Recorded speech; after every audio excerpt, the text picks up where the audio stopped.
Oke, kita lanjut ke penambahan variabel baru. Nah, untuk penambahan variabel baru ini ya berarti artinya kita menambahkan variabel baru. Di sini kan pada soal kita ini masih dengan soal yang sama. Jadi ada maksimum Z sama dengan X1 ditambah 2X2 dengan kendala X1 ditambah 3X2 lebih kecil sama dengan 8, X1 ditambah X2 lebih kecil sama dengan 4, kemudian X1, X2 lebih besar sama dengan 0. Nah, di sini akan kita lakukan perubahan dengan menambahkan variabel baru. Ini kan cuma sampai X2, artinya kita menambahkan variabel yang baru berarti menjadi X3. Nah, sehingga di sini diperoleh, kemudian dilakukan penambahan variabel baru yaitu X3 dengan komposisi perubahan. Menjadi maksimum Z sama dengan X1 ditambah 2X2 ditambah 2X3. Nah, kenapa di sini 2? Jadi ingat di sini ada kata-kata penambahan variabel baru dapat mempengaruhi solusi optimum ataupun tidak. Nah, penambahan variabel baru merupakan penambahan kegiatan baru menggunakan sumber daya yang telah ada sebelumnya atau sama dengan sebelumnya. Nah, sebelumnya itu sumber dayanya kan 2 nih di sini. Berarti yang kita pakai juga koefisiennya adalah 2, sehingga 2x3 di sini dapatnya. 2x3. Nah, di sini otomatis kendalanya juga berubah.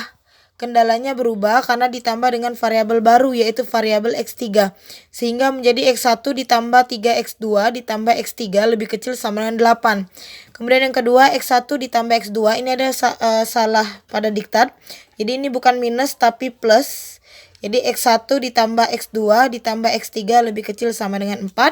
X1, X2 lebih besar sama dengan 0. Nah, kemudian dibuat Y1 dikurang Y2 lebih besar sama dengan 2. Ini diperoleh dari dualnya ya pada bentuk yang sebelumnya. Jadi 2 ini adalah nilai dual yang baru. Kemudian didapatlah ini 21. Ingat ini nilai fungsi tujuan yang sebelumnya. Ini adalah matriks starting solutionnya. Jadi kita akan mencari nilai Y1 dan Y2 yang baru. Ya. Jadi nilai Y1 dan Y2 yang baru diperoleh dari rumus yang sama seperti kita mencari sebelumnya. Jadi 21 ya. 21 setengah min setengah min setengah 3/2. Ini lakukan perkalian matriks sehingga nanti dapatnya setengah-setengah. Ya, jadi lihat ini sama dengan yang sebelumnya, artinya sama ya pengaruhnya. Nah, kemudian disubstitusikan Y1 dan Y2-nya disubstitusikan ke Y1 min Y2. Ini dirubah dulu menjadi Y1 min Y2 minus 2 ya. Jadi ini diperoleh dari bentuk yang ini. Sehingga diperoleh Y1-nya kan dapat setengah. Kemudian Y2-nya dapat setengah. Kemudian dikurang 2 hasilnya sama dengan 2. Nah, kemudian kita cari lagi untuk mengubah tabelnya. Kan kita punya variabel baru yaitu variabel X3. Nah, kita untuk mengisi yang di bawahnya caranya yang matriks starting solution tadi kita kali dengan 1 min 1. Nah, ini dapat dari mana? Ini bukan min 1. Ini 1. Jadi diperbaiki di diktat. Jadi 1 plus 1 ini diperoleh dari koefisien X3. Ya. Jadi koefisien X3 diperoleh dari ini. Nah, ya. Jadi X3 ini plus 1 kan. Nah, diperoleh dari sana. Makanya dapatnya 1. Sehingga kita kalikan lagi-lagi perkalian matriks. Jadi setengah dikali 1, kemudian min setengah dikali min 1 sehingga nanti dapatnya 1. Kemudian min setengah dikali 1 ditambah 3/2 dikali min 1 nanti dikali 1 nanti dapatnya adalah minus 2. Nah, 1 dan 2 ini, 1 dan minus 2 ini dimasukkanlah ke dalam tabel simplex yang baru ya. Jadi ini beranjak dari tabel simplex yang sebelumnya namun ditambahkan variabel.